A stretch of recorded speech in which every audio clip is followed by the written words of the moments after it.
The morning in Midgard arrived slowly, almost reluctantly. The pale, ghostly light of the sun barely crept over the horizon, its feeble rays struggling to pierce the endless layers of grey clouds that hung low over the snow-covered landscape. The wind was the first thing you noticed, sharp and biting, curling around your body as if it could reach into your very bones. Each breath came in puffs of smoke, the air so cold it felt like needles passing through your lungs, making you shiver involuntarily. If you had ever imagined a cold that could cut deeper than any blade, this was it. The kind of cold that made even the simplest movement painful, as if your joints themselves were resisting the command of your muscles. The land stretched endlessly in every direction, a frozen expanse of white interrupted only by dark clusters of pines, their branches sagging under the weight of heavy snow. The forest seemed alive, but not in the comforting way you might imagine. Here, the trees whispered among themselves in the wind, their skeletal forms creaking and groaning. It was not the gentle rustle of leaves in summer, it was the moan of wood under pressure, a low, eerie sound that made you glance over your shoulder even when no one was there. Shadows moved between the trunks, elongated and twisted by the pale light, and you could not tell whether the movement came from the wind, an animal, or something else entirely. Your first steps were slow, each foot sinking into the snow with a wet, sucking sound, the cold seeping through your boots, if you were lucky enough to have any. Fingers, toes, ears, all of them ached almost immediately, a burning pain that seemed to demand attention. In this world, the cold was a predator as relentless as any wolf or giant. It did not wait, it did not negotiate. To survive, you had to move constantly, yet even movement offered only temporary relief. Each breath of air stung your lungs, each gust of wind threatened to throw you off balance, and even the act of lifting a hand to shield your face was a small, exhausting battle. The villages, when they appeared through the drifts of snow, were no sanctuary. Thatched roofs sagged under layers of ice and snow, smoke rising and thin, struggling columns from stone chimneys, dissipating quickly in the biting wind. Smoke and the faint scent of burned wood mixed with a metallic tang of blood from livestock, animals kept close to the homes for warmth and survival. Doors were heavy and thick, designed to keep out both the cold and the wild predators that roamed freely beyond the fences, yet even behind these walls, warmth was minimal, and the air inside carried the chill from outside like a stubborn ghost. Peasants, the humans of Midgard, moved slowly in this cold, their breath visible in short, frantic puffs. Every task was laborious, chopping wood, tending animals, carrying water from frozen wells, or attempting to coax fire from damp wood. Their clothing was thick but crude, made of layers of wool and animal hides, but still insufficient. Fingers bled through gloves, cheeks cracked under the wind, and noses dripped continuously, frozen tears forming and breaking as they fell. Survival required not only strength but constant vigilance. One mistake could mean frostbite, illness, or worse.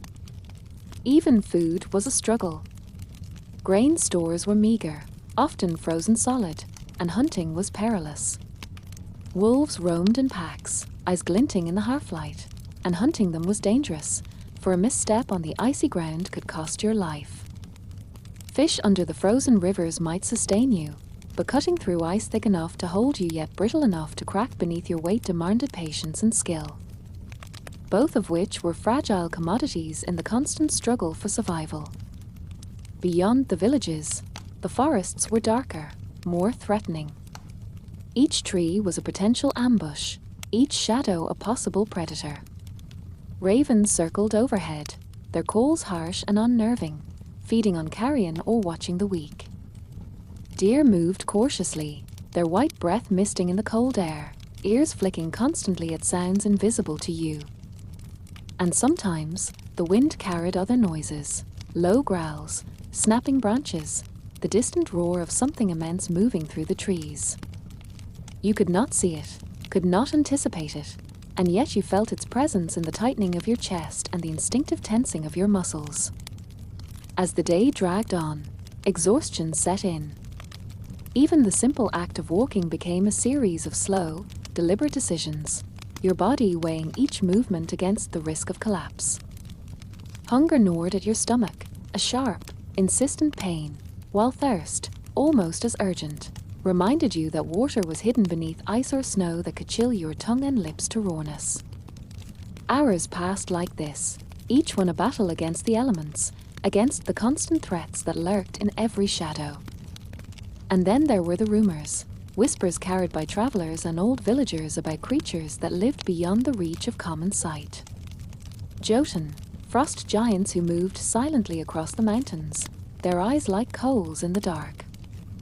Wolves larger than any normal beast, hunting in packs guided by hunger and cunning. Spirits of the forest, angry and capricious, punishing any human who strayed too far from the path. To survive even a day in Midgard, one would need more than strength or skill.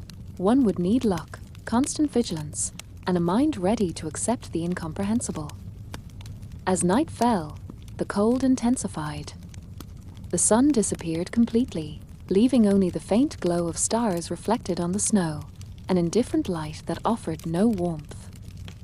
The wind rose, howling through the trees, bending their trunks and scattering loose snow like a flurry of tiny knives. The villages became hollow, the sounds of life dimming to the occasional bark of a dog, the low murmur of a fire struggling against the cold. Shadows lengthened and twisted, and the mind began to play tricks, imagining movement where there was none, whispering threats that may or may not exist. Sleep, if it came at all, was shallow and filled with dreams of cold and hunger, of being hunted through forests that never ended, of frostbite spreading painfully through your fingers and toes. To awaken in this world was to confront the same relentless, merciless day, every day, where survival was uncertain, and death could come quietly or violently at any moment.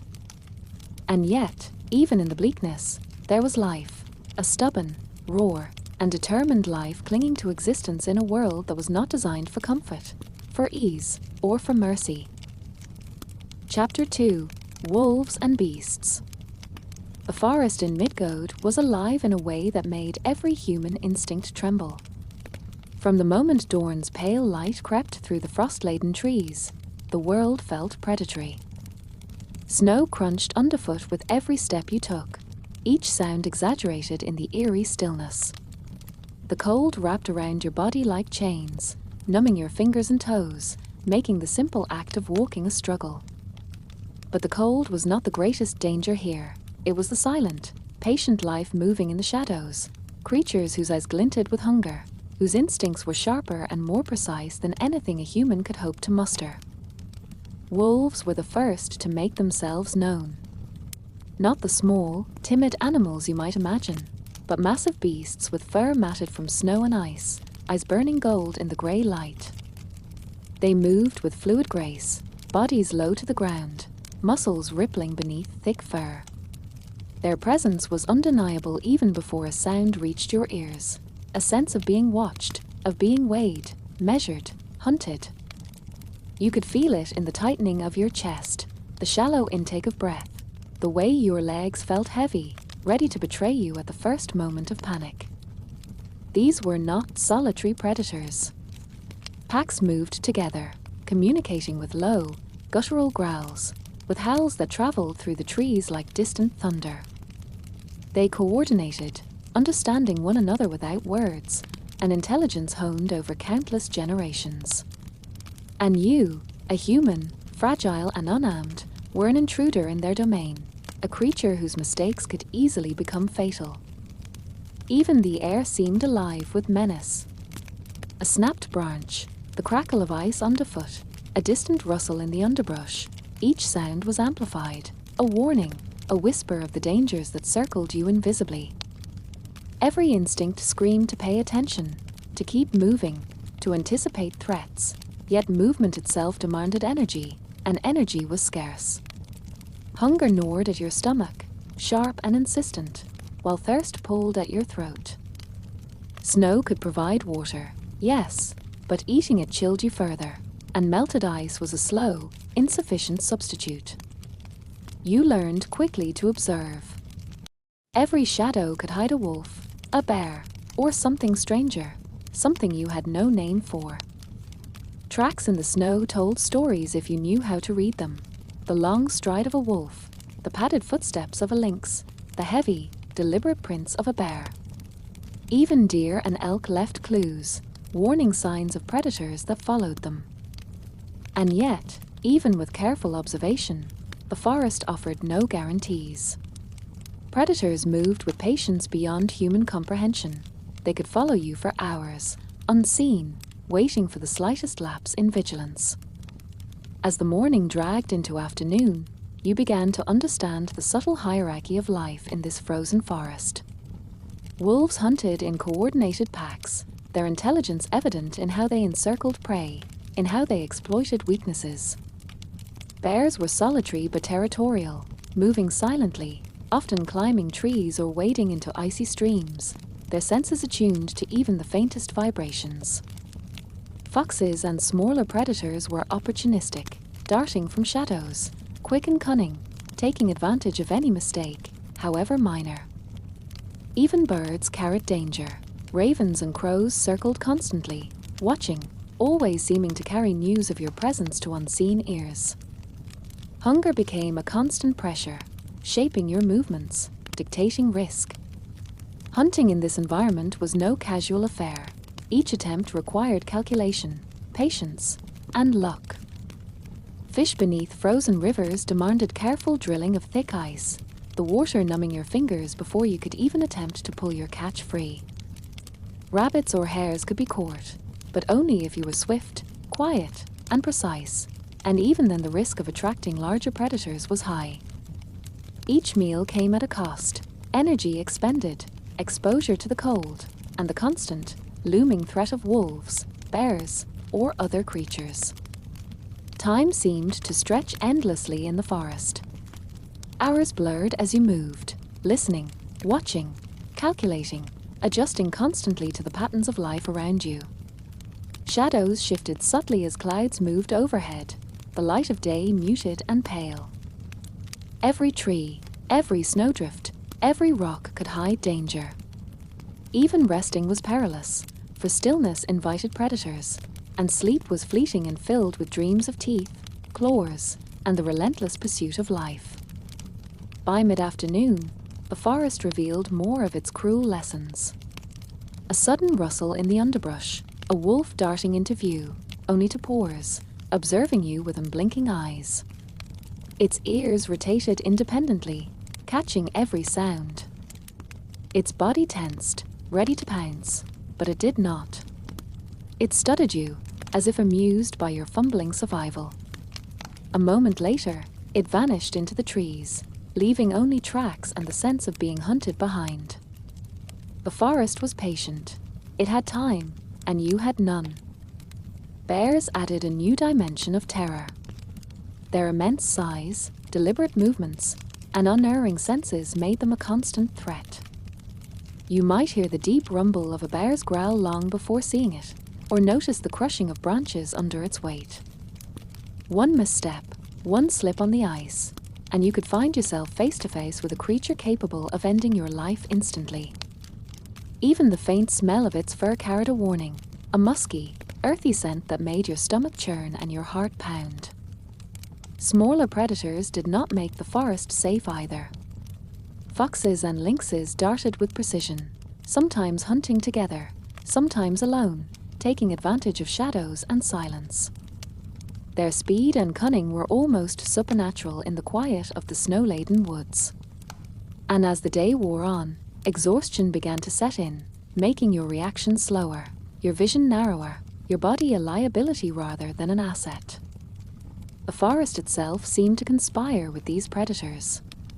Snow concealed crevices, hidden roots, and icy patches, each capable of causing falls that left you vulnerable. Frozen streams looked solid but could crack under your weight. Trees, thick with ice, occasionally shed their burden, sending deadly splinters crashing down. Even the wind became a predator, cutting through exposed skin, whipping snow into your eyes, muffling distant sounds that might have warned you of approaching danger. As night approached, the forest transformed. The temperature plummeted further, every breath now a cloud of mist that froze instantly on your face. Wolves howled in the distance, answering each other, a communication system that you could not understand but that hinted at strategies, coordination, and unseen observation. Bears retreated to dens, yet their presence was felt in the occasional rustle or distant roar. Smaller creatures became more brazen, hunting closer to you now that the light was fading, while predators' eyes glinted in the darkness, reflecting the faint glow of the stars. Darkness was a trial. With limited visibility, your other senses became frantic, overworked, straining to compensate. Every snapping twig, every whisper of wind, every distant cry sent pulses of adrenaline through your body. Sleep was impossible. Exhaustion only heightened the senses, making shadows appear closer, sounds sharper, dangers nearer. You realized that in this forest, survival was a continuous act of calculation, vigilance, and instinct. A single lapse could mean death. And yet, amidst the danger, there was rhythm. Life adapted to this relentless world. Wolves hunted with precision and patience. Bears moved deliberately. Smaller creatures darted and hid. Humans survived only through constant awareness. Every moment demanded respect, observation, and action. The forest had no malice, no intention beyond survival itself. But for a human, fragile and inexperienced, it was a merciless teacher, and you were its pupil. By the time night fully claimed the forest, you had learned the truth. There was no comfort, no reprieve, no safety. Every sound, every shadow, every movement was part of the endless test.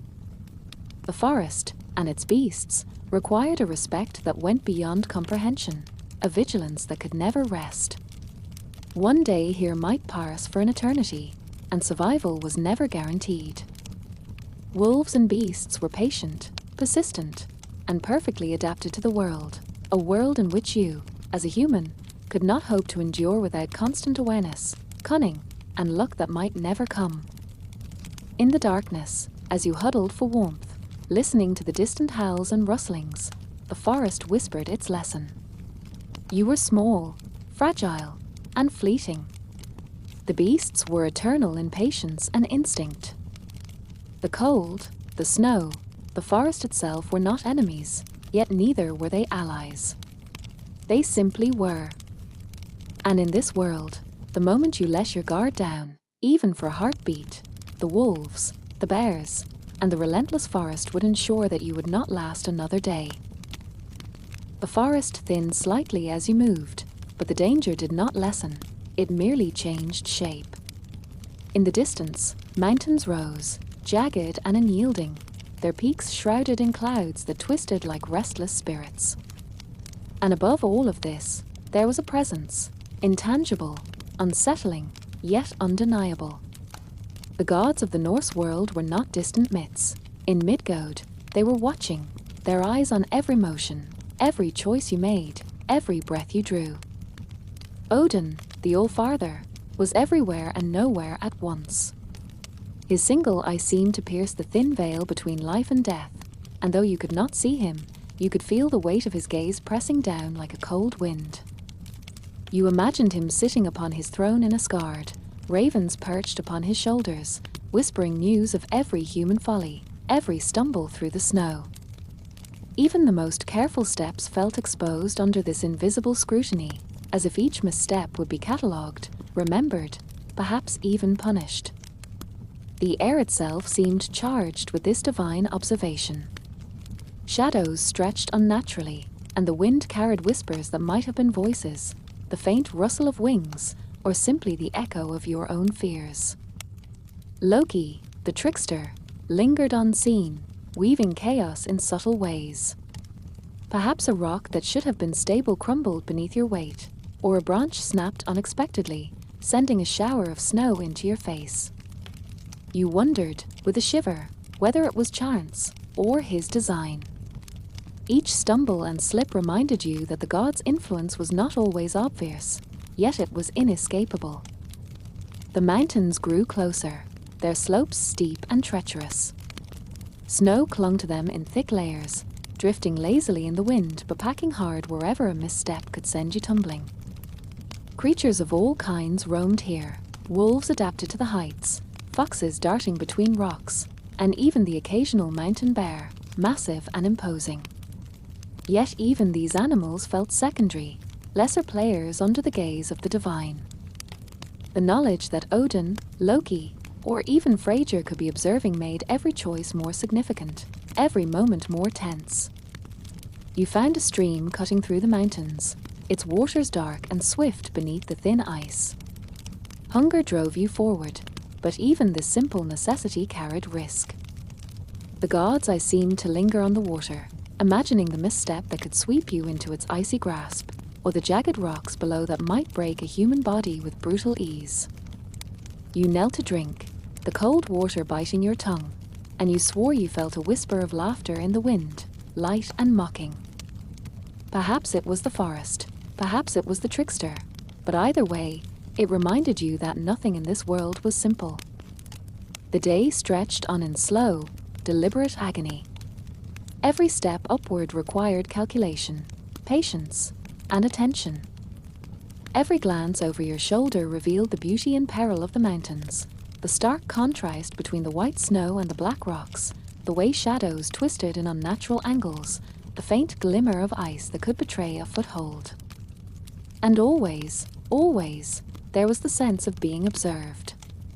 The gods did not intervene constantly, but their presence shaped the forest, the beasts, and even your own mind, bending reality in subtle, relentless ways. By mid-afternoon, exhaustion weighed heavily. Muscles burned from climbing, fingers and toes ached from cold, and yet the vigilance never faltered. You noticed small details others might miss, a bird frozen mid-flight, watching you with black, unblinking eyes, a distant howl that seemed to carry intent, as if testing your reaction, the faint crunch of snow under weight not your own. The gods were everywhere, and though they did not always act, their influence was pervasive. You felt both fear and awe, a tension that made the forest feel alive in a way that was not natural, that was divine. As evening approached, the mountains offered little reprieve. Snow drifted, winds howled, and shadows deepened, creating illusions of movement. You imagined beings watching from the treetops, or perhaps from the clouds above, shapes beyond comprehension. Odin's whispers seemed almost tangible, carried in the wind, caution, vigilance, obedience. Loka's laughter, sharp and sudden, cut across the mountainside, teasing, daring, reminding you that survival was never guaranteed, and that even the smallest mistake could be fatal. Night fell, and with it came the coldest, darkest hours. Stars glimmered faintly above, indifferent and distant, while the wind roared like a living creature, echoing through valleys and rocks. Wolves howled in reply to unseen calls, and every animal settled into an easy rest, aware of the gods' presence even if they did not understand it. You huddled behind a rock, shivering, every nerve alert, aware that sleep here would be shallow and fraught with danger. Every shadow was a threat, every whisper of wind a potential warning or mockery. You understood something profound in those hours. The gods were not merely observers, nor were they distant or benign.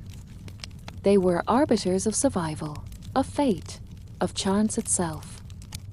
To exist in Midgard was to be under their gaze constantly, to have every action noted, every misstep a potential lesson.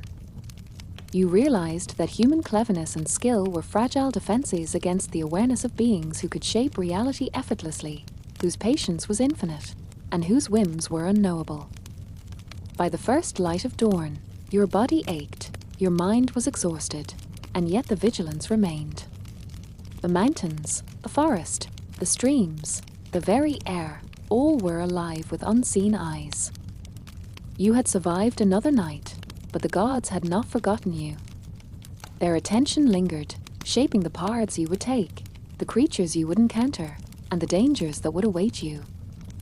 And in that cold, harsh world, Under the gaze of deities whose power was absolute, you understood a truth as ancient as Midgard itself. Human life was fleeting, fragile, and always at the mercy of forces far beyond comprehension. The forest began to thin as you descended from the mountains, and the landscape changed from frozen slopes to uneven plains dotted with trees, rivers, and patches of rock.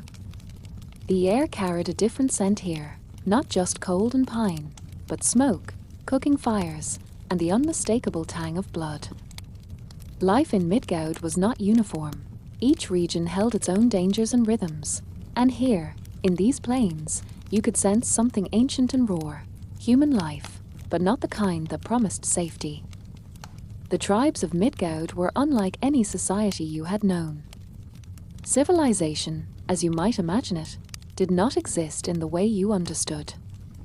There were no orderly streets, no sturdy walls separating homes from the wilderness, no markets bustling with trade. Instead, these were communities hardened by necessity, shaped by hunger, competition, and survival. Every member of a tribe had a role, every act of kindness weighed against risk, every decision scrutinized by those around you. Trust was earned only through deeds, not words, and weakness could not be hidden. You observed them from the shadows at first, careful not to reveal your presence. Children ran barefoot across rough, frozen ground, learning early how to navigate uneven terrain and avoid predators. Their laughter was sharp, brief, and almost defiant against the harshness of the world around them. Men carried weapons, axes, spears, clubs, polished not for beauty, but for survival. Their eyes scanned constantly, always alert to danger, both from animals and from other humans. Women moved with purposeful precision, tending fires, preparing food, repairing clothing, and maintaining the fragile structures that sheltered their families from the biting wind and occasional predatory raids. Every action you witnessed was measured, deliberate. A young hunter crept through the snow toward a distant deer, every footstep calculated, every breath controlled. He did not speak, did not flinch, for any sound could mean death, either from the prey escaping or from a lurking wolf. The animal senses of these humans were honed over years of living in a world where hesitation could be fatal. You, as an outsider, felt clumsy and exposed in comparison, every movement heavy with risk. The tribes were not merely defensive, they were fierce and cunning in their own right. Conflicts between groups were common, and you could sense the tension in the air long before you saw it. Scattered settlements, each with a few rough huts, sometimes guarded by sharpened stakes or small palisades, held secrets and strategies passed down through generations. Signals, a flicker of smoke, the arrangement of stones, a whistle through the trees, communicated warnings, coordination, and preparation for attack. Life here was a constant negotiation with danger, not only from the wilderness but from other humans equally desperate to survive. You moved cautiously, aware that any misstep could draw attention. One wrong glance, one accidental crunch of snow beneath your boots, could signal your presence to hunters, raiders, or rival tribes. Yet the humans were not omniscient. They relied on observation, intuition, and experience, meaning you could survive if you were clever, patient, and extremely cautious. Even so, the forest seemed to conspire against you, shadows shifting with the wind, branches snapping in ways that made you start, and the low growl of wolves always lingering in the distance. By midday, you observed a gathering near a river. A group of hunters brought back deer, their movements fluid and efficient, yet there was an underlying tension. They inspected each catch carefully, ensuring none were wasted, and prepared for the possibility that other humans or predators might attempt to steal or intercept their prize. Children watched, learning early that life here was a delicate balance of skill, cunning, and sometimes sheer ruthlessness. One miscalculation, one moment of hesitation, could cost everything, not just food, but life itself. The tribe's customs were strange to you, steeped in both necessity and ritual. Fires were kept burning day and night, not only to cook and warm but to mark territory, to signal kin, and to provide protection. Clothing was repaired constantly, layered and thick, designed to withstand cold, rain, and snow, and yet it was never sufficient. Every garment told a story of survival, stitched, patched, and reinforced, often bearing the faint scent of smoke, blood, or animal hides. Even the most mundane objects, bowls, knives, ropes, carried the weight of purpose, necessity, and constant vigilance. As the afternoon sun began to dip low, casting long shadows across the plains, you realized the complexity of this existence. To outsiders, these humans might seem primitive, but in their world, they were masters of adaptation. They moved with a rhythm shaped by instinct and environment, each act purposeful, each interaction a negotiation with life and death. They were not cruel out of malice, they were cruel out of necessity. The forest and plains around them demanded it, and the gods' gaze, unseen but ever present, ensured that only those capable of survival endured. Predators remained ever-present companions to this way of life. Wolves stalked the outskirts of settlements, watching, waiting, testing the limits of human awareness. Bears patrolled the forests and mountains nearby, moving with silent inevitability, their massive forms capable of breaking through defenses if provoked. Smaller creatures, from foxes to lynxes to birds of prey, added layers of complexity to this ecosystem, and humans had learned to anticipate, exploit, and survive amidst it. Your presence as an outsider made you vulnerable, unskilled, and inexperienced. The forest, the predators, and the humans themselves became a trial, a relentless test of endurance, wit, and awareness. Evening brought more tension. Fires burned brighter, casting flickering light across rough-hewn faces and fur-lined clothing. Discussions were low, voices measured, and every movement carried caution. Nightfall would bring a different set of dangers, the increase of predator activity, the cold intensifying, and the darkness providing cover for both beasts and humans alike. Sleep, when it came, would be short and uneasy, filled with dreams of teeth, claws, and swift judgment. By night's deepest hours, the forest and plains seemed to pulse with life, alive in ways both beautiful and terrifying. Wolves howled in distant valleys, hunters maintained quiet vigilance, and the wind carried whispers of movement, threats, and secrets. You felt small, fragile, and fleeting, acutely aware that the rules of survival here were unforgiving, absolute, and relentless. One day might pass, but each day was a test, and the human body and mind were never truly prepared for the breadth and intensity of life in Midgard. As you huddled near a fire, the heat barely cutting through the cold, you realized that survival in the midst of these savage tribes required more than strength, speed, or skill. It demanded vigilance, cunning, patience, and an understanding of both the human and animal instincts around you. The forest, the plains, the predators, and the humans themselves were all players in a vast, merciless game, and you, fragile and unprepared, could not hope to last long without mastering them all. By the first light of dawn, your muscles ached, your body trembled from cold and exhaustion, and yet your awareness remained sharp. You had survived, barely, but the lesson was clear. The savage tribes of Midgard were not simply human communities. They were extensions of the world itself, shaped by environment, predators, and gods. Life here demanded respect, constant observation, and adaptability beyond anything you had known. The moment you let your guard down, even for a heartbeat, death, in one form or another, would find you swiftly and without hesitation. The mountains rose before you like jagged teeth against the pale sky, massive and unyielding. Their peaks vanished into clouds that twisted and churned like restless spirits, and snow clung to the slopes in thick, shifting layers. Every step forward felt insignificant, a tiny movement against a world designed to remind humans of their fragility.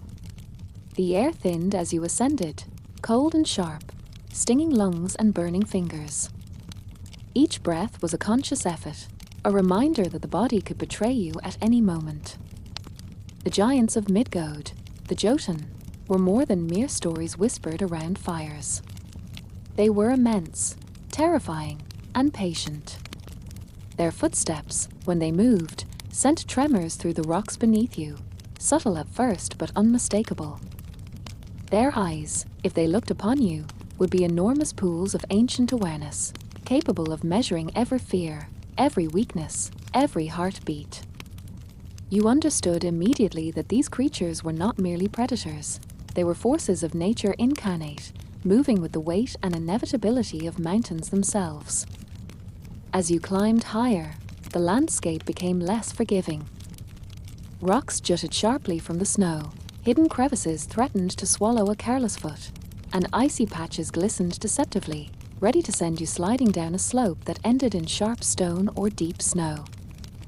The wind whipped relentlessly, bending trees into unnatural shapes, carrying flurries of snow that stung exposed skin.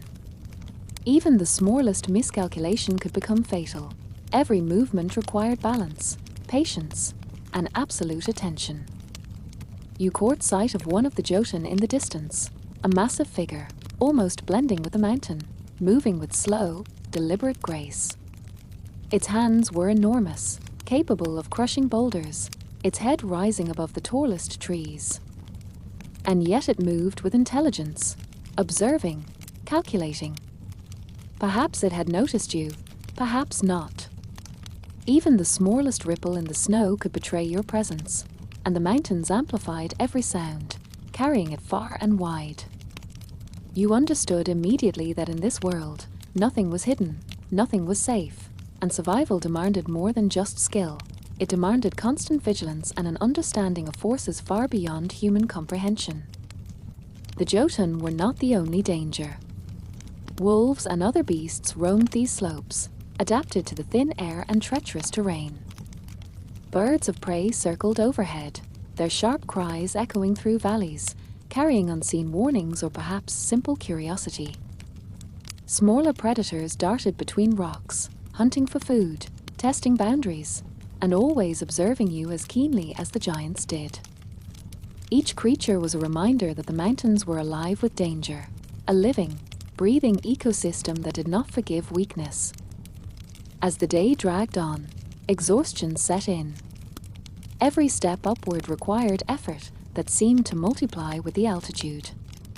Fingers and toes ached with cold, muscles burned with strain, and yet you could not rest for long. The mountains demanded constant motion, awareness, and respect. Even sitting on a flat rock for a moment's respite required scanning the surroundings, listening for subtle vibrations, watching for shadows or movements that might signal an approaching giant or predator. Snowfall intensified as afternoon passed, drifting lazily at first and then in heavier, persistent waves. Each flake seemed to add weight to your burdens, clinging to clothing, hair, and skin. Vision became limited, parts that seemed safe moments ago turned treacherous, and the sound of your own movement seemed louder, carrying far across the slopes. You realized how exposed you were, how fragile, and how entirely at the mercy of the environment and its colossal inhabitants. By late afternoon, the true scale of the giants became apparent. You spotted their footprints, massive impressions in the snow that dwarfed your entire body. The rhythm of their movement was slow but unstoppable, echoing through valleys and cliffs. You imagined one step could flatten you, and yet they moved with a patient deliberation, aware of your presence, yet indifferent unless you became a threat or curiosity. Every instinct screamed to flee, but there was no hiding from beings built to endure, to outlast, to exist at scales incomprehensible to humans. Hunger gnawed relentlessly, yet the cold made stopping nearly impossible. Even trying to consume food carried risk, frozen rivers for water, brittle meat, or snow-laden roots for sustenance, and each pause was an opportunity for observation, for danger. Every movement, even for nourishment, required vigilance, calculation, and patience. The mountains themselves seemed to test you, each slope, crevice, and Ice Patch a challenge designed to measure skill, endurance, and resolve. As night approached, the world transformed. Snow fell heavier, winds howled like spirits through valleys and peaks, and shadows stretched unnaturally.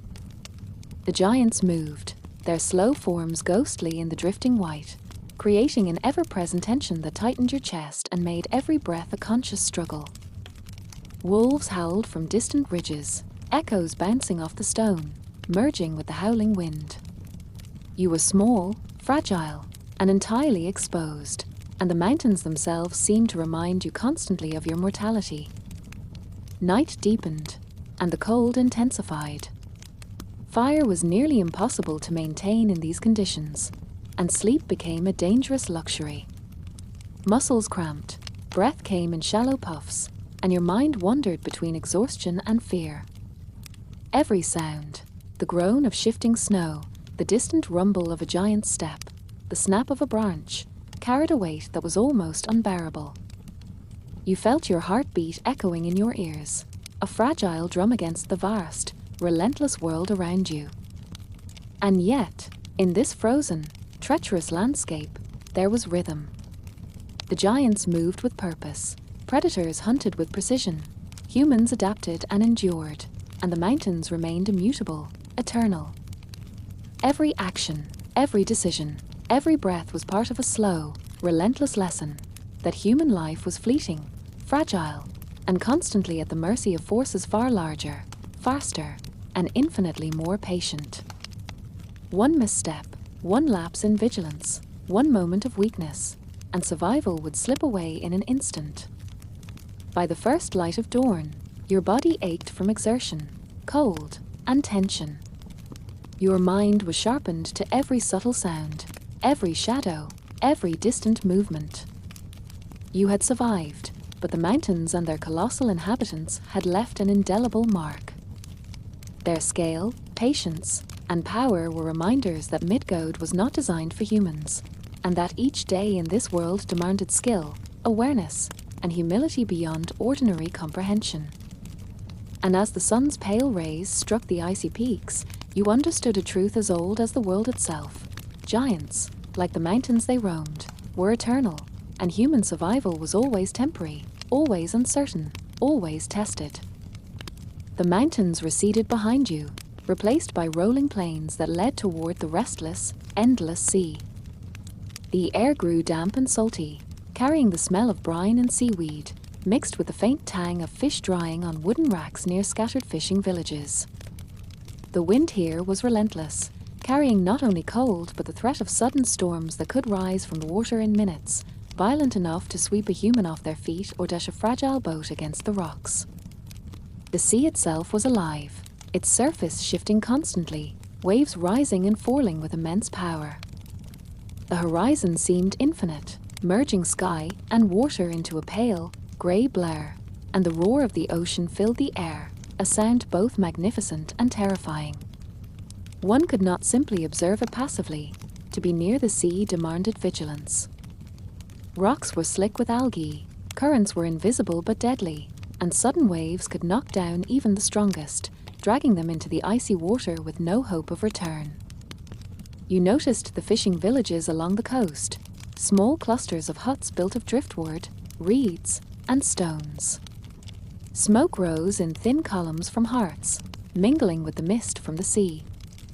Fishermen moved carefully, hauling nets, repairing boats, or guiding livestock away from the encroaching tide. Their movements were deliberate, precise, honed over years of living with the whims of the ocean. Even the youngest children understood how to respect it, how to observe its patterns, and how to anticipate its dangers. Any mistake could be fatal, whether a slip on a wet plank, a misjudged step in the waves, or underestimating the power of the tides. Storm clouds began to gather as the day progressed. Their arrival was sudden but inevitable, a dark mass rolling across the horizon, blotting out the sun and bringing with it wind that cut through layers of clothing and skin. The fishermen hurried to secure boats, tie down nets, and bring livestock closer to shelter, while the sea rose in response, waves thrashing against the rocks with increasing force. You felt the tension in the air, the kind that makes every movement heavier, every step more calculated, every breath sharper. The first rain struck, cold and stinging, turning the ground slick and treacherous. Water ran in rivulets, carving paths through mud and sand, dragging small rocks and debris with it. You realized immediately that staying upright, staying warm, and staying dry, even partially, required constant attention. One misstep could send you tumbling into freezing water or against jagged rocks. Even small waves carried enough power to knock you down, the ocean demanding respect with each surge. Nightfall approached as the storm intensified. The wind roared like a living creature, bending trees, lashing against walls, and whipping the waves into white-capped fury. The villages seemed fragile against this force, and you understood why people respected the sea, offering prayers and small sacrifices, hoping to appease forces that were far beyond human control. Lightning cracked across the sky, illuminating the sea in brief, blinding flashes, followed by thunder that rolled like a drumbeat in your chest. Each flash revealed the vastness of the ocean, its power, and your smallness against it. Survival here required more than courage. It required instinct, adaptability, and humility. You observed a fisherman guiding a small boat into shelter, his movements fluid despite the storm, each step precise, each rope tied with intent. He understood the currents, the weight of the waves, the pull of the tide, and the timing of the wind. One wrong move, and both he and his fragile vessel could be claimed by the sea. It was a delicate balance, a dance with forces that existed long before humans, and would endure long after. Predators, too, existed in this coastal world. Seabirds swooped suddenly, claws sharp enough to pierce flesh. Seals and otters darted in the surf, agile and wary, and beneath the waves, unseen creatures moved with a predator's grace. The ocean held secrets you could not know, and even the most experienced humans approached it with caution. You understood that the storms, the currents, and the creatures of the sea were all part of a single system, indifferent, unforgiving, and perfect in their design. As darkness fell, the storm reached its peak. Rain lashed relentlessly, waves crashed against rocks and boats, and the wind seemed intent on testing every human instinct and skill. Fires flickered weakly against the onslaught, smoke mingling with mist and spray. The human body, already exhausted from hours of observation and effort, ached with cold, wet, and fatigue.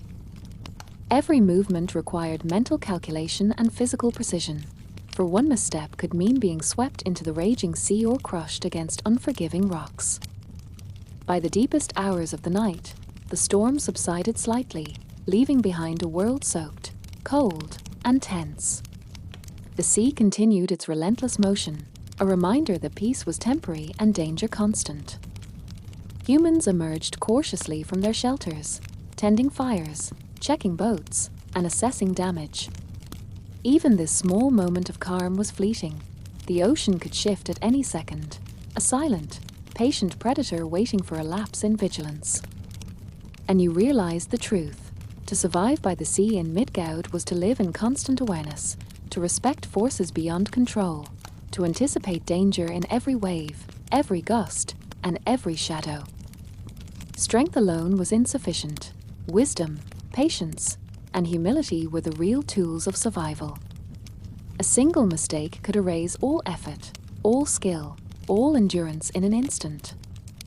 By dawn, as the first pale light glimmered across the calm but restless waters, you understood a fundamental reality. The sea was a test, storms were trials, and life in Midgard was never guaranteed. Survival was not a right, it was an achievement, fragile and temporary, earned through vigilance, intelligence, and an almost instinctive respect for the raw, untamed forces that dominated the world. And in that realization, cold, wet, and exhausted as you were, you understood one more truth. Human life was fleeting, fragile, and always at the mercy of forces far greater, faster, and infinitely more patient than any single individual could hope to overcome. The cliffs along the coast gave way to jagged rocks and deep crevices, revealing the entrance to a series of caves, hidden from plain sight. They yawned like the mouths of sleeping giants, dark and cold, with a damp, earthy scent that carried through the narrow openings. The sea roared nearby, waves crashing relentlessly against the rocks, sending mist and spray into the air. You understood immediately that entering these caves was a risk, yet curiosity and necessity drew you forward. The darkness inside was thick and suffocating, swallowing every scrap of light that dared enter. Your eyes strained to adjust, every shadow becoming a potential threat, every sound magnified. Drip of water echoed through the tunnels, creating rhythms that seemed almost deliberate, as if the cave itself were alive, listening, and testing your courage. Small creatures skittered unseen, leaving only fleeting glimpses in the corner of your eye, and you realized the isolation of the underground was as dangerous as any predator above ground. Moving deeper, the air grew colder and damper. Stalactites hung like sharp teeth from the ceiling, dripping slowly into shallow pools, while stalagmites rose like jagged sentinels from the floor. Your footsteps disturbed the silence, the echoing sound traveling far into the cavern, announcing your presence to whatever might dwell in the shadows. The cave was a labyrinth, twisting unpredictably, narrowing into tight corridors and then expanding into massive chambers. Each step was a test, each movement a negotiation with unseen dangers. In one chamber, you discovered the remains of small fires, blackened stones, and ash, remnants of previous visitors. Evidence of human presence brought both relief and caution. Someone had survived here before, yet their fates remained unknown. The walls bore scratches and markings, perhaps from animals, perhaps from humans, a cryptic language of survival and warning. You could feel the weight of time pressing down, the accumulation of years of fear, struggle, and adaptation etched into every stone. Creatures adapted to the darkness moved quietly around you. Bats clung to the ceilings, their soft rustle of wings barely audible but constant. Small rodents scurried in the shadows, their tiny claws scraping against stone. Deeper within, you imagined the presence of larger predators, perhaps wolves or bears seeking shelter, perhaps creatures you could not name, born of darkness and fear. The cave tested you as much mentally as physically. Each sound, each movement demanded vigilance, and the mind began to conjure threats even when none existed.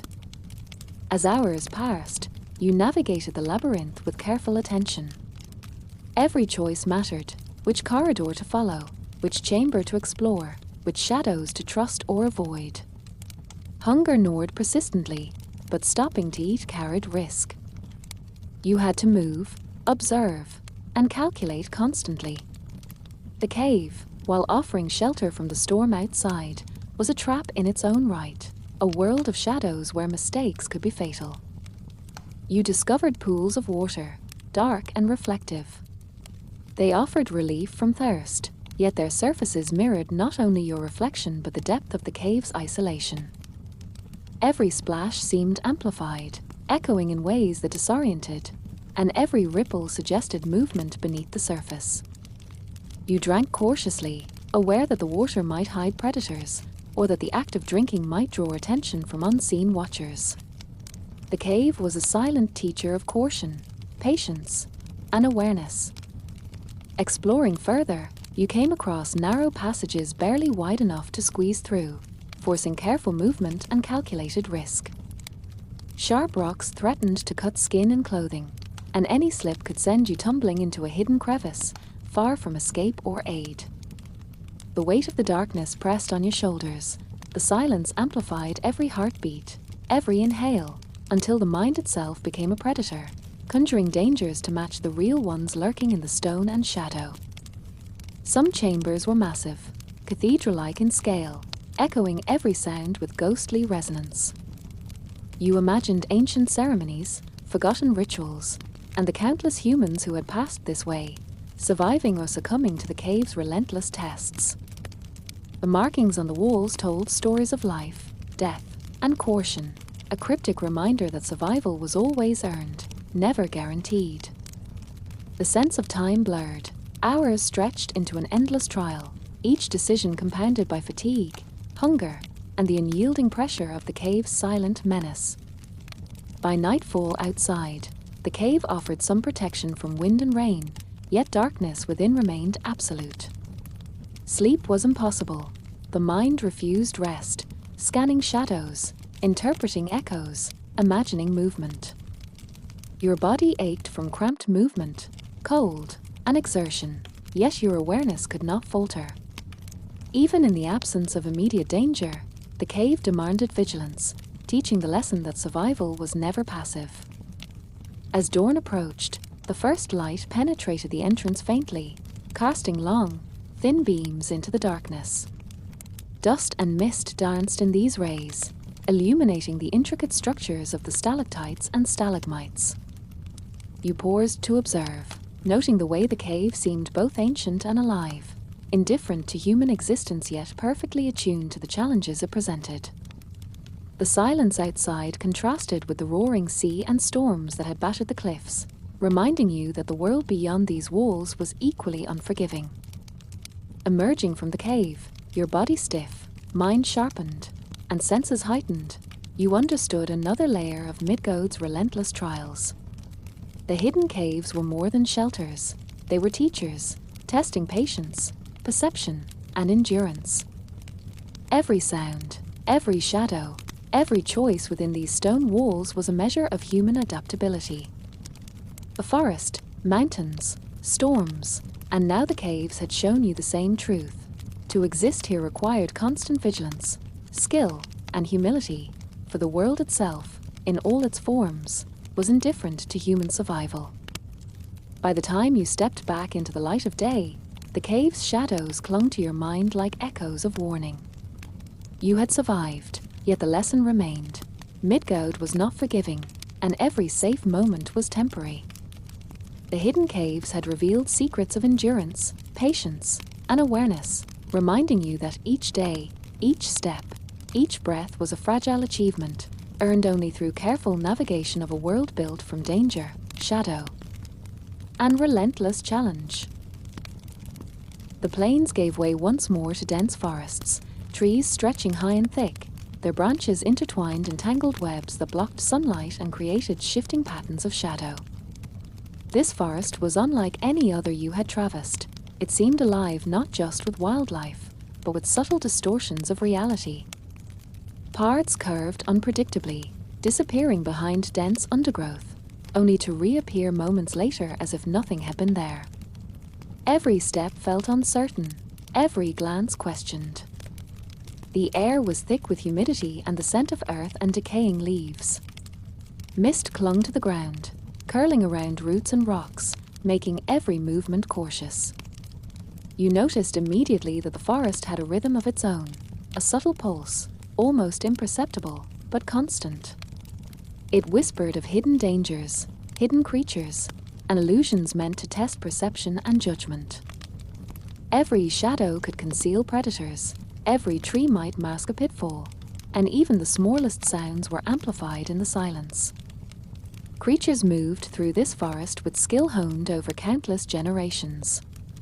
Birds darted between branches, their calls sharp and precise, warning others of danger or observing intruders like you. Wolves prowled along the undergrowth, nearly invisible against the dark soil and tangled roots, their movements silent, deliberate. Insects buzzed and skittered across leaves, adding layers of distraction, while the occasional glimpse of a deer or fox reminded you that life here was relentless, always moving, always watching. The forest itself played tricks on perception. Light shifted unexpectedly through the canopy, creating illusions of movement, figures appearing just beyond vision, disappearing when you looked directly. Paths that seemed straight curved suddenly, leading you back toward areas you thought you had already passed. Trees appeared closer or farther than they were, and shadows stretched unnaturally, bending to the will of some unseen force. You realized quickly that the forest tested not just the body, but the mind. Every sense had to be scrutinized, every instinct measured against the subtle deceptions surrounding you. As you moved deeper, the temperature dropped slightly and the mist thickened. Roots protruded from the earth in unexpected ways, threatening to trip the unwary, while rocks slick with moss concealed sharp edges beneath. Every step required careful attention, every movement deliberate, for one misstep could result in injury, leaving you vulnerable to predators or simply the unforgiving environment. The forest did not forgive haste, distraction, or arrogance. You came across small clearings where the sun penetrated the canopy briefly, casting eerie, shifting light across the ground. Here, the illusions became more pronounced. Rocks appeared to move slightly when you looked away, tree trunks seemed to shift in subtle ways, and even the wind whispered through leaves in patterns that suggested unseen eyes. You felt a creeping sense of disorientation, a realization that navigation here was as much a test of perception as of endurance. The creatures of the forest reacted to your presence cautiously but with intelligence. A fox paused to watch you, its eyes glinting with curiosity and wariness, before disappearing into the undergrowth. Birds took flight in sudden bursts, their calls warning unseen companions of your intrusion. Wolves, ever patient, observed from a distance, assessing your movements and reactions. Every interaction, every observation was a lesson. To survive in this forest, one had to combine patience, intuition, and acute awareness of the environment. Time seemed to blur in the forest of illusions. Hours stretched endlessly as you moved, each moment measured in careful steps and cautious glances. Hunger gnawed at your body, but stopping for food risked distraction. Even attempting to rest was perilous. Shadows seemed to shift when you closed your eyes, and the sounds of movement suggested the presence of unseen watchers.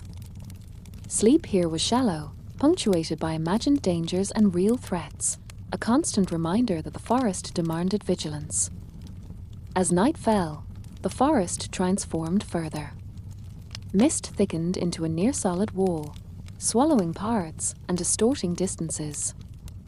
The moonlight filtered through the canopy in thin, silvery beams, casting the world into stark contrasts of light and shadow. Sounds became more pronounced, the snapping of twigs, the rustle of leaves, the distant cry of an owl, all amplified in the oppressive silence. Every step became a negotiation, every breath a conscious effort to remain aware and alive. By the deepest hours of the night, the forest's lessons became undeniable. Its illusions, its deceptions, and its subtle manipulations forced you to rely not on sight alone, but on memory, instinct, and intuition. Every tree, every shadow, every movement demanded attention, and any lapse could result in injury, disorientation, or worse. The forest itself seemed to challenge human arrogance, reminding you constantly that perception was unreliable, and survival required humility, patience, and constant observation. As dawn approached, the mist began to lift slightly, revealing glimpses of the winding paths you had traversed. Light filtered through the canopy more evenly, and the shadows lost some of their deceptive sharpness.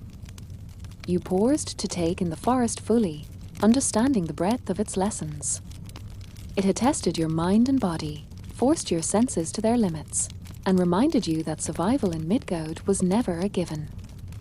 Every environment, mountains, seas, caves, and now this forest, had its own rules, each unforgiving, each demanding respect. By the time the sun rose fully, casting warmth across the forest floor, you felt both relief and exhaustion. You had survived, but only through constant awareness, vigilance, and patience.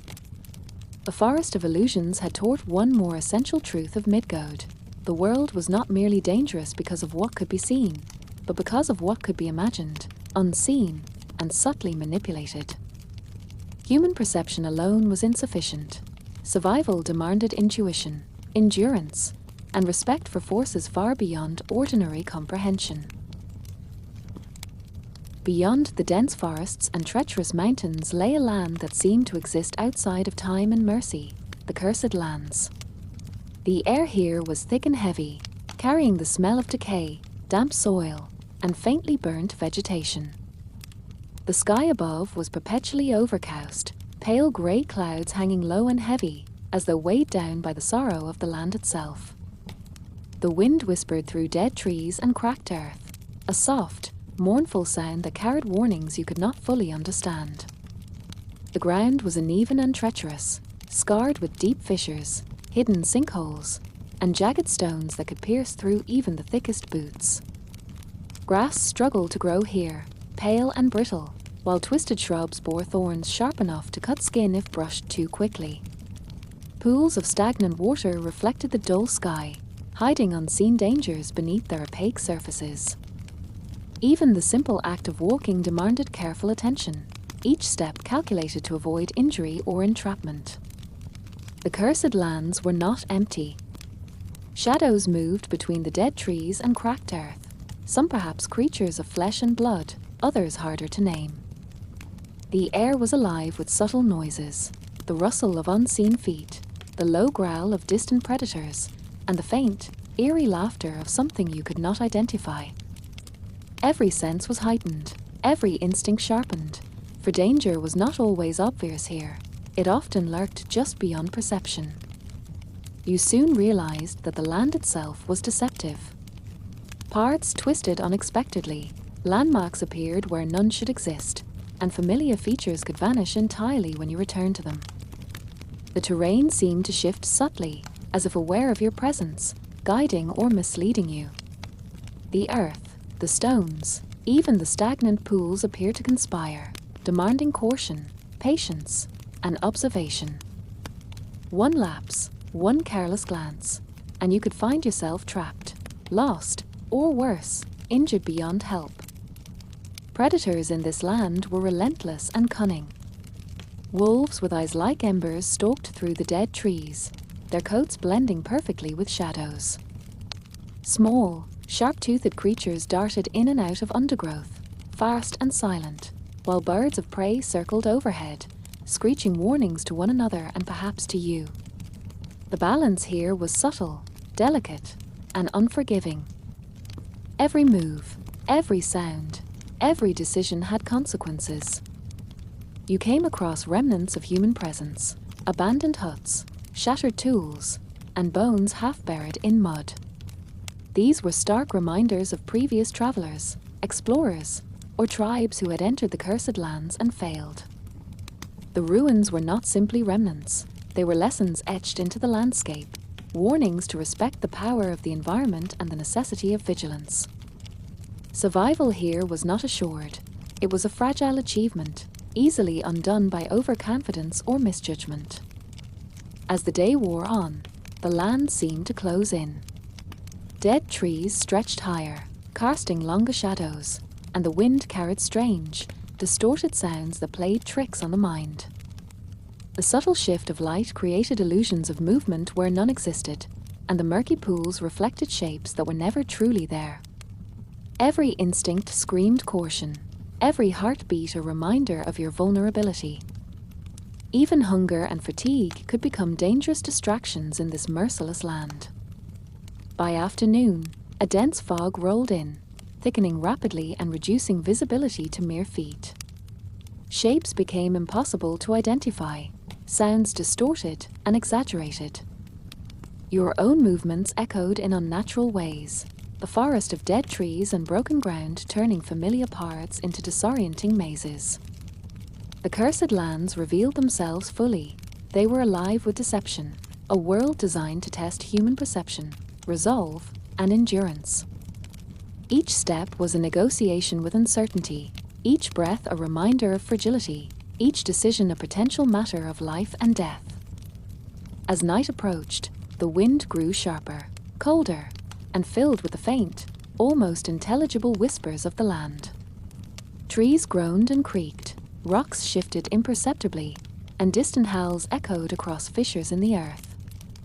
You huddled in a small hollow, using your body as shelter from the cold and wind, yet the awareness of the surrounding danger refused rest. Even here, the cursed lands continued their lesson. To survive, one had to remain vigilant, patient, and acutely aware of every detail, every sound, every movement. Hours passed slowly. Darkness deepened, and the landscape became a patchwork of shadow, fog, and uncertain shapes. Every shadow seemed to move with intent, every sound carried hidden meaning, and even the soft, distant rumble of the earth beneath your feet felt purposeful. Sleep was shallow, interrupted by imagined threats, shifting shapes, and the creeping knowledge that the land itself was indifferent to your struggle. The cursed lands demanded respect, endurance, and humility in ways that no ordinary human experience could teach. By the first light of dawn, you emerged from the fog, shaken, exhausted, and acutely aware of your mortality.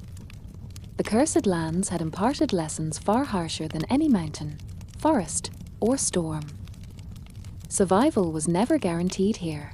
It was fragile, temporary, and dependent on constant vigilance, intuition, and the ability to interpret a world that was merciless, unpredictable, and perpetually observing.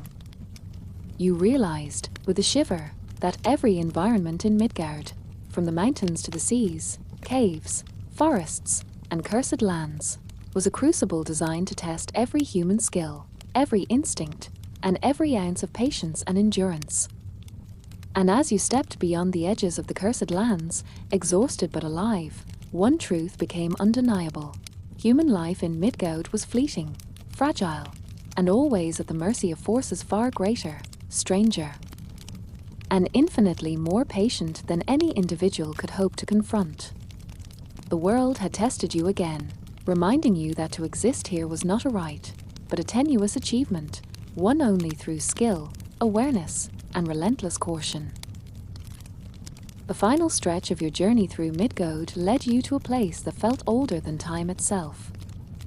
Rolling plains, jagged mountains, turbulent seas, dense forests, hidden caves, and cursed lands had all tested you in different ways, but now, a sense of finality hung heavy in the air.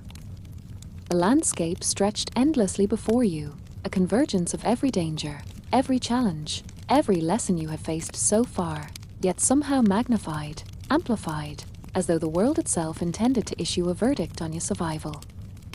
The sky was a muted grey, swirling with clouds that seemed almost alive, reflecting the chaos below. Winds whipped across the plains with increasing force, carrying the scent of rain, smoke, and distant fires. Every sound was magnified, the snapping of twigs, the roar of distant waterfalls, the low, rolling rumble of mountains, and the ceaseless hiss of unseen predators. You realized immediately that this final trial was not merely physical but psychological, designed to measure endurance, awareness, and the subtle limits of human patience. You moved carefully across uneven terrain, stepping over cracked earth and twisted roots, avoiding slick rocks and hidden pits. Every instinct was engaged, your eyes scanned constantly, ears strained to catch the slightest anomaly, and your mind worked to anticipate threats from both the seen and unseen. Nothing in the environment was predictable. Each step could lead to a dead end, a hidden predator, or a sudden environmental hazard. Here, the lessons of mountains, forests, seas, caves, and cursed lands all merged into one relentless test. As the hours passed, the landscape seemed to shift subtly beneath your gaze. Valleys appeared where none existed before, cliffs rose abruptly, rivers changed direction, and shadows bent unnaturally. You felt as if the world were conscious, aware of your presence, calculating your actions, and responding to your every movement. The air itself seemed alive, vibrating with an energy that both exhilarated and terrified you. Every breath was an exercise in control, every heartbeat a reminder of fragility, every decision a delicate negotiation with an environment that was indifferent to human life. Predators appeared in intermittent glimpses, testing your resolve. Wolves stalked silently, their eyes glinting with intelligence and calculation. Birds of prey wheeled overhead, observing, circling, ready to strike at the smallest opportunity. Hidden creatures slipped through undergrowth or mist, always just beyond full view, reminding you that the final trial required attention not only to the obvious dangers but also to the subtle, unseen ones. You realized that survival depended equally on perception, intuition, and patience. By midday, the challenges became even more pronounced. The terrain shifted into a mixture of harsh cliffs, rushing rivers, and dense, disorienting forests. Storm clouds gathered suddenly, heavy and black, their approach almost instantaneous.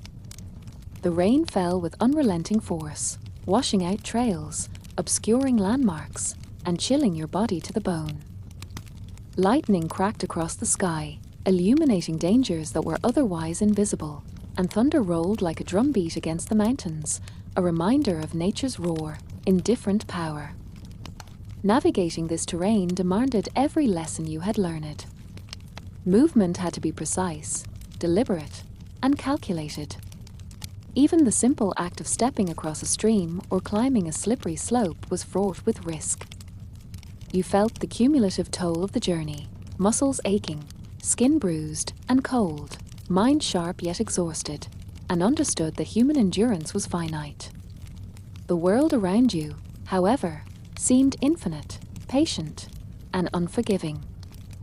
Every challenge demanded not just strength or speed, but acute awareness, wisdom, and adaptability. By late afternoon, the landscape shifted once more, revealing remnants of ancient civilizations, crumbling stone walls, moss-covered monuments, and empty ruins. These relics suggested that even those who came before you had been subject to the judgment of Midgard, struggling, adapting, and often failing. Their presence was a stark reminder that survival was not merely physical. It was also an understanding of the environment, of timing, of risk, and of the subtle ways in which the world could outlast human effort. Night approached, and with it, the final crescendo of challenge. The temperature dropped sharply, winds howled through valleys and trees, and the sky darkened, heavy with clouds that threatened relentless rain or snow. Visibility fell to almost nothing, leaving you reliant on memory, instinct, and intuition. Every shadow seemed a threat, every sound amplified, every movement critical. Fatigue pressed down relentlessly, yet awareness could not falter. A single lapse meant being claimed by the environment, by the relentless forces that had been testing you all along. The final trial was not about surviving a single obstacle, but enduring the cumulative weight of every lesson. Mountains had tested patience and endurance, seas had tested humility and adaptability, caves had tested perception and caution, forests had tested awareness and intuition, cursed lands had tested resolve and vigilance. Now, all these lessons converged, forming an ultimate test. Could you navigate a world that demanded perfect attention, constant calculation, and unrelenting respect for forces far beyond human comprehension? Hours passed in the darkness and storm, a slow, grinding test of mind and body. Your muscles burned, your skin shivered from cold, and your mind teetered between exhaustion and heightened awareness. Every instinct was engaged, every thought deliberate, every action deliberate. Even small victories, avoiding a hidden pit, finding stable footing, escaping the notice of predators, were tempered by the understanding that survival remained fragile, temporary, and uncertain. By the first pale light of dawn, you emerged from the final stretch of Midgard, battered, exhausted, and profoundly changed. The land lay still, quiet, indifferent, yet you felt the imprint of every trial, every danger, every subtle lesson. You had endured storms, predators, illusions, curses, and the relentless scrutiny of a world designed to test human limits. Survival had not been easy, nor guaranteed. It had been a fragile, painstaking achievement, earned through vigilance, patience, and respect for forces far greater than yourself. And in that final moment, standing on the threshold between the trials and the unknown beyond, one truth became undeniable. To last even a single day in Midgard required more than strength or courage. It demanded constant awareness, unerring patience, adaptability, and an understanding that the world was indifferent, unforgiving, and patient in ways humans could scarcely comprehend. One misstep, one lapse in attention, one moment of arrogance, and survival would vanish instantly. The judgment of Midgard was clear. Humans were small, fragile, fleeting, and always at the mercy of forces far older, larger, and infinitely more patient than themselves. And yet, by enduring, you had glimpsed the depth of human resilience, the power of observation and calculation, and the rare, delicate achievement of survival in a world designed to overwhelm and challenge every instinct, every sense, and every breath.